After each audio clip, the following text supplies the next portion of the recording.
first হলে রোজ বা red rose এটা হালকা জিপসি দেখুন কতটুকু দেওয়া যায় এই জিপসি বাট এটা গজরা এটার সম্বন্ধে আমি একটা কথা বলতে চাই এই যে গজরা এটা কিন্তু চুলের গজরা না এটা টোটালি তোমার একদম ইয়ের গজরা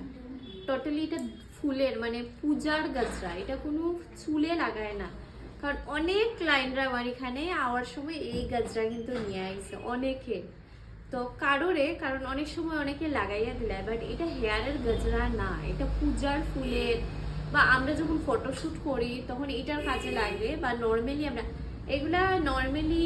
এটা হেয়ারের গজরা না এটা হেয়ারে লাগাইলে সত্যি কথা অনেক বাজে লাগবো এটা পূজার কাজে লাগাইতে আর নাইলে নর্মালি কোনো জায়গায় ডেকোরেশনের কাজে এই ফুলটা লাগে এটা হেয়ারের কাজে কিন্তু লাগে না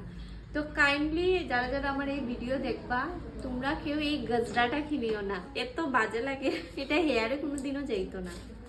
সব ফুল কিনতে পারবে বাট এটা ছাড়া যদি ডেকোরেশন করতে চাও তাইলে এটা কিনবে